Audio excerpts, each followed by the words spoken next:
Ако вместо хамбургер хапнем обикновен сандвич с кренвирши или салам, ние по неизвестни причини смятаме, че сме се отказали от фастфуда. И изобщо не отчитаме прогреса. Човечеството отдавна се научило да прави колбаси почти без месо. Преди повече от 80 години е бил създаден държавен стандарт за качество – ГОСТ. В хранителната промишленост с рецептурата на ГОСТ се гарантира, че в даден продукт влизат само натурални съставки. Например, в рецептите за колбаси категорично се е забранявало използването на хранителни добавки и соев протеин. Днес месопреработвателните комбинати не са длъжни да спазват разработения преди много години ГОСТ. Те могат да произвеждат така наречените колбаси ПТУ по технически условия, но качеството вече не е гарантирано. Повечето евтини колбаси, тези, които се произвеждат по технически условия, на практика не съдържат месо. В тях има овкусители, вещества, увеличаващи теглото, соев концентрат. Тоест, това е на практика соева маса с натриев глутамат, в която са добавени карагинини, увеличаващи крайния обем на продукта. С други думи, това е набор от химични вещества, но с вкус на месо. Обикновено производителят пише, че в минимални количества дадено вещество не е опасно за здравето. Но ако ядем тези колбаси днес, утре, година, 2 или 3, този поток от минимални вещества се превръща в килограми.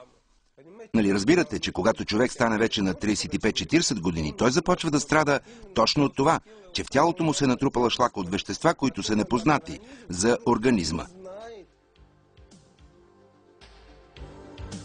Ето от какво са направени, например, кренвиршите в полиетиленова обвивка.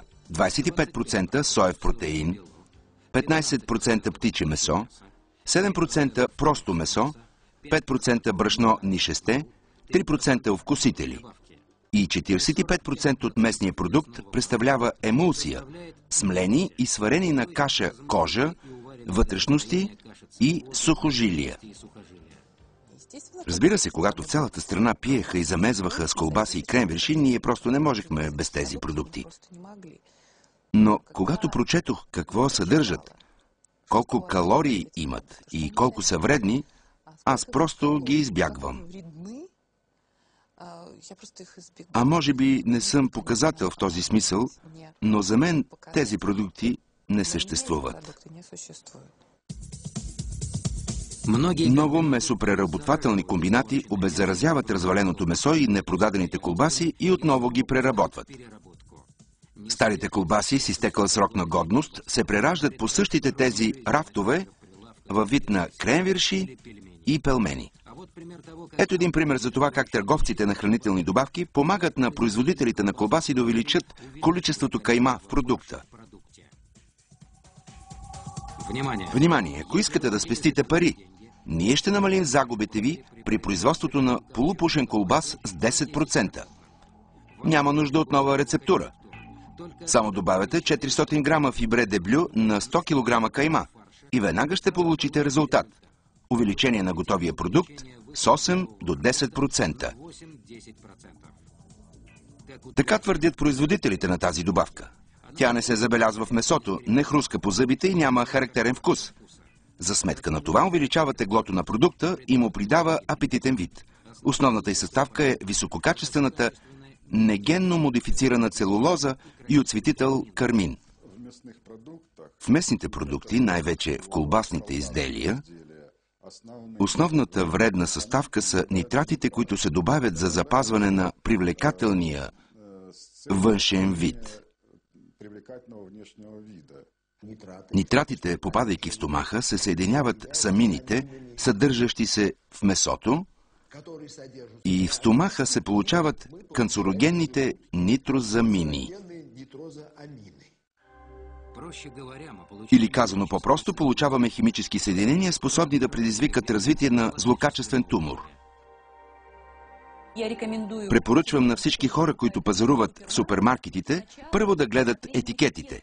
Дали няма канцерогенни добавки, защото не може да се излекува, предпази или спаси човек, който всекидневно поглъща канцерогенни.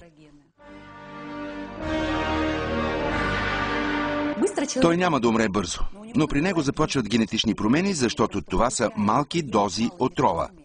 И ето ви стимулация на онкологичните заболявания на черния дроб, панкреаса, стомаха, лимфната система и жизненно важните отделителни системи на организма. Описанието на състава на продуктите върху етикетите започва от известните на всички думи захар, масло, вода, оцет, но завършва обикновено с една или няколко букви последвани от цифри. Какво означават те? Повечето даже не са се замислили. Но без тези ние няма да ядем дори най-привлекателната на вид храна. Под този индекс, съкръщение от думата Европа, се крият хранителни добавки. За справка, хранителните добавки са химични вещества, които се добавят в хранителните продукти с цел подобряване на вкуса, повишаване на хранителната стойност или предотвратяване развалата на продукта. Между другото, хранителните добавки не са нови изобретения. Още в древността човекът е открил, че природният натриев хлорид или обикновената сол придава на месото, рибата и зеленчуците съвсем различен вкус. Днес целият свят са строго забранени 3 химични добавки. Те са Е121, цитрусов червен оцветител 2, Е123, оцветител амарант и Е240, консервант формалдехид. Само допреди няколко години тази добавка се използваше съвсем легално. Например, Е240 фигурираше върху обвивките на популярни шоколадови десерти. При това компанията-производител е действала съвсем правомерно. Тогава тази добавка още не е била забранена според руското законодателство. Днес е доказано, че консервантът Е240, състава на който и да е продукт, може непоправимо да увреди здравето. В кохортата на хранителните добавки влизат много голям брой съединения, които са вредни за нашия организъм. Към тях се отнася и категорията на съдържащи вещества, които са явно канцерогенни или предизвикват алергични реакции, възпаление на стомашно-чревния тракт, нарушават работата на ензимния апарат. Списъкът е голям. Тези таблици се публикуват в информационните списания, списанията за здраве, спорт, т.е. това е достъпна информация.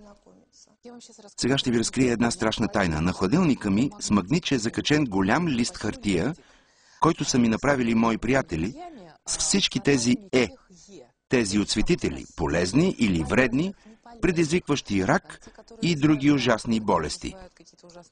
И всичко това си виси закачено. Преди да тръгна за магазина, гледам тези цифри и се опитвам да ги запомня. Още един вид хранителни добавки са ароматизаторите. Те биват два вида – изкуствени и естествени, или идентични с натуралните. Между тях на практика няма разлика. Ароматизаторите са изкуствени добавки, които придават на преработената храна естествен вкус. Когато пише идентичен с натуралния, това е получено по химичен път.